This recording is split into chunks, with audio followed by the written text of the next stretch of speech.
Hi there, Juhi. It's nice to see these essays from you. Let's see what you had to say about these two topics, Task 1 and Task 2. The chart gives information regarding the figure of pet ownership. Okay, the figures, plural, of pet ownership, that's just singular, over an 8-year time scale split by countries. Fine. If we look at, without an E, the 6 countries as a whole, it is clear that the total volume of pet owners fluctuated during the period. Furthermore, Scotland has the largest number, whereas the minority of Irish-owned ED household pets, and for the rest of the countries, have similar numbers. Okay. All right, well, if Irish and the rest of the countries have similar numbers, then why did you mention Ireland? This is a little confusing. Okay,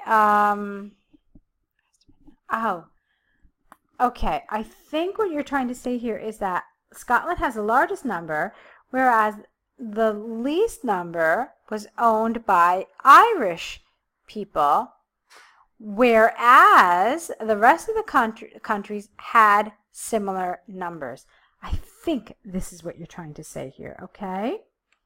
So looking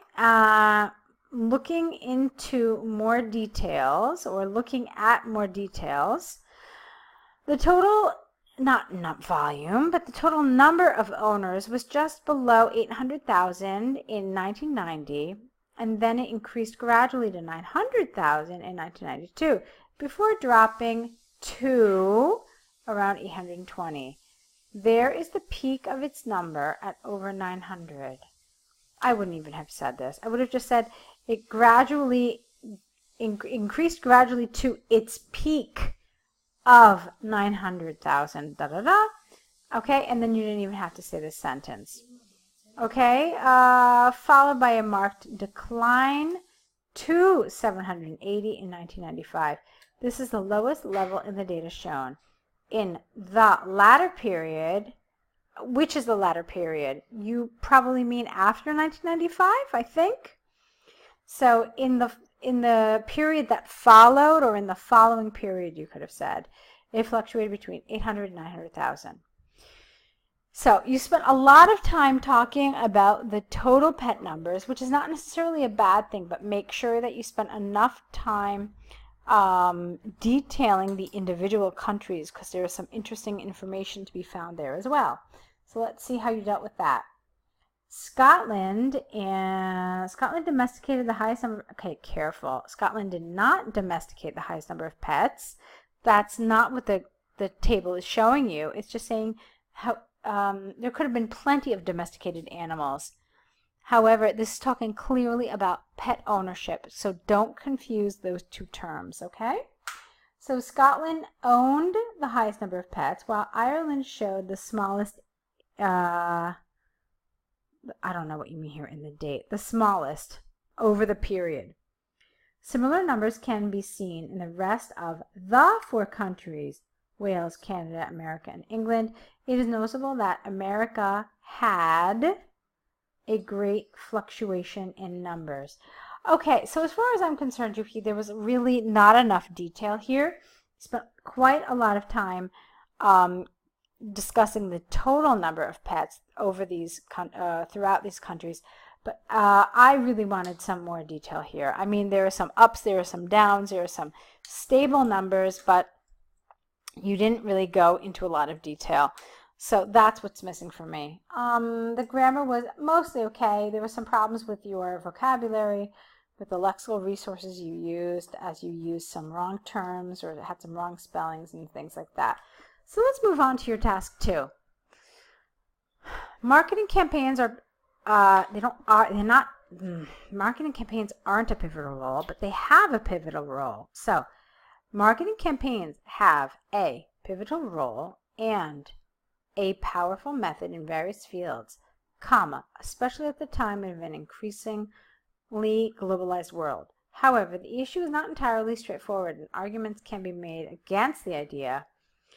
All right, I don't know why we're talking about this, because you never said that some people are for this, for you to then say, however, arguments can be made against this. So what's missing here is marketing campaigns have a pivotal role and a powerful method, and they are viewed as a powerful method in various fields, especially at the time of an increasingly globalized world. Now, since you said that they are viewed as a powerful method, then you can say, however, the issue is not entirely straightforward, and arguments can be made against the idea. Do you see how just a couple extra words really make the message make the message clearer? So this essay will present logical explanations regarding the importance of both the perspectives and give a concluding view. Fine. Now, I don't remember exactly how the question is phrased here. If it asks you for your opinion, then do give your opinion. But if it just says discuss both views, then you're fine. On the one hand, it might be said that this is one way to disseminate environmental or social knowledge by non-government organizations or commissions of human rights, such as Greenpeace. This leads people to alter their stereotypes, and in itself, I don't know what you mean here. I think you mean in itself provide motivating factors in the behaviors. If you say that, then it makes sense, but otherwise something's missing. Furthermore, this marketing offers multinational corporate companies equal opportunities in widespread business to the world. I don't know what this means. Equal opportunities in widespread business to the world. It's just not clear to me. Meaning that these corporations may eventually expand their business scale. It's still not clear, even with your meaning that. I mean, I just don't know what you mean. So why is international marketing a positive thing? What do you mean that marketing offers them equal opportunities in widespread business? I think it's a problem of lexical resource. You're using the wrong words, and so your meaning isn't clear. Okay, it can be seen, for example, in virality. I think you mean when things go viral. I'm not really sure what you mean here. Do make it clear, though, okay? So, or social media marketing such as Instagram or YouTube. You're using an example. It's still not clear to me. I'm trying desperately to understand how you're developing this paragraph, and I'm really not getting it, to be totally honest with you. This medium of advertisement is extremely effective, is an extremely effective strategy to stand at the center of the world business and also in rapid growth. Okay, so we've pretty much dissected this quite a bit. I'm really not convinced that you've answered the question about global marketing and international marketing. I feel like you've tried to touch upon something, but you haven't really nailed it on the head. So I'd like you to think about this a little more, okay? Let's go on to your second paragraph. Conversely, we should remember that all these positive consequences should virtually be implemented in good circumstances. I don't know what this means. They should be implemented in good circumstances. It's not clear to me. I think you mean something else, but I'm not sure what you're trying to say. This is because people are exposed to a huge amount of violent and obscene information through the international promotion everywhere resulting in people undergoing an invasion of privacy. The majority of people have already been suffering from aggressive marketing campaigns or propaganda.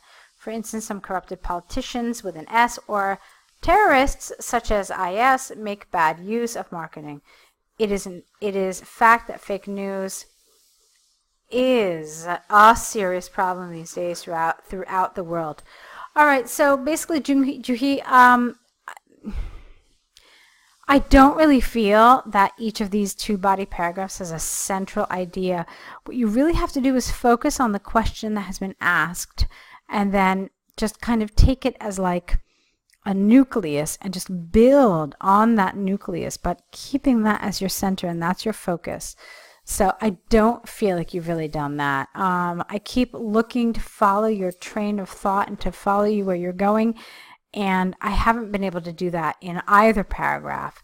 So I want you to rewrite these, and I really want you to think of like a very linear projection. So point A to point B to point C, and that all of these are interconnected, okay? And I'm really, really looking forward to seeing more of your essays to see if you can kind of implement this to make a stronger cohesion in your essay, okay? Let's go on now to your final paragraph. In conclusion, it seems that while international marketing campaigns with an S are superficially attractive, violation of privacy is has a progressively damaging effect if it is used properly and people discriminate with right selection. This system would be worthwhile, probably. Okay, it's all right, but since I had a problem with your other two paragraphs, I can't really say that this necessarily saved it and got it to the place where you want it to be. But you have tried hard. So like I said, I want you to correct these essays. I want you to try to make the connection between your ideas and your sentences to the questions actually in the task more tangible, more direct. All right, and then send them back to us with your essay, with your error correction list, and your new essays, of course. So I will be waiting. I'm really, really, really looking forward to them. I want to see what you do with these. So good luck with your writing, and I will wait for your next ones.